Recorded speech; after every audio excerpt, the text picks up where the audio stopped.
Cox Mobile story. And actually, I caught wind of this from Carlos, who was at CES this week.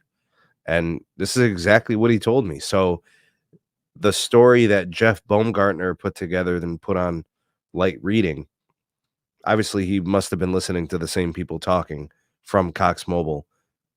Whatever. Cox had a kiosk or what do they call those?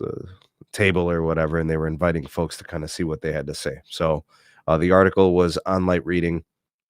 Cox Mobile looks to ramp volume in 2024. So Cox is preparing to beef up its promotion and marketing at the Cox Mobile service. This is year 2 of their, foray into mobility services. I don't know if you guys remember this, but there was a story a couple years ago in which Cox actually had a deal with Sprint. And then, of course, Sprint consumed by T-Mobile means that Cox had a deal with T-Mobile. Well, Cox backed out of that deal and wanted to go with Verizon. I'm assuming it was because of pricing. A larger network as well, but in most of the markets where I think Cox is, they're not small rural markets. I think it more so had to do with the wholesale deal. I think Verizon was giving them a better price, and there was a little bit of a court battle. T-Mobile and the contract with Sprint that was there pre-existing and stuff like that. But anyways, they worked through all that. They ended up getting away from the T-Mobile component and then just going with Verizon. And for them, it's just been about scaling, in the markets where they offer wireline service. They want to get people bundled. They're basically Cable Junior, with respect to the size and scale of Comcast and Xfinity, Charter, and Spectrum. So they're not big like that. They don't have those kind of markets. Therefore, I don't think they're going to see the type of growth in mobility service. But according to Cox, they say they want to ramp up volume. They did a soft launch of some markets where they started selling Cox Mobile across their footprint. Cox is trying to encourage people to take their higher tier wireline plans, and I think in the process, start selling Galaxies and iPhones on a promotional rate that can attract customers to their mobile service too. Now, one of the executives says, quote, "Operationally, we are super strong." I don't believe that. I don't actually think operationally Cox is strong at anything. To me, they're really old-fashioned telco. I don't think they've evolved and adapted well for the new industry. I think a lot of their customers left for fixed wireless. They don't trade publicly, so we don't get their numbers. And I fear that if we did get their numbers, it would show heavy losses to both Verizon and T-Mobile 5G home internet. They're likely trying to curb some of the losses somehow, some way by offering that converged bundle. They're also exploring the possibility of skinny retail, small pop-up kiosks at certain venues. What their plan would be there, but look, I know we've heard Spectrum talk about CBRS offload, and Cox has some of those licenses.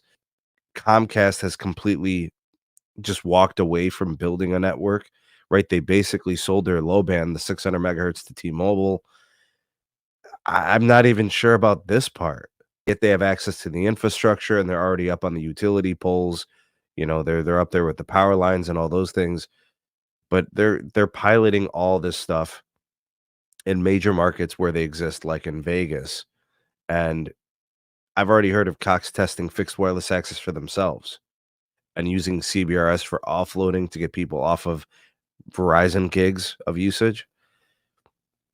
And I don't know what the time frame is. I don't know what I don't even know if they have a radio gear contract with anybody like Nokia or Samsung or Ericsson or whomever.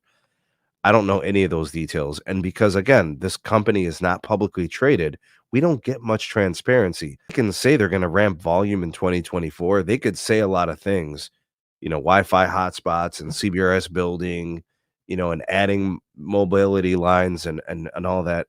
I just don't believe that a future in telco exists where Cox continues to be viable. I think fixed wireless access continues to crush them. And, when I look at what fiber has done here, in the Cleveland market, they have put the pressure on Cox.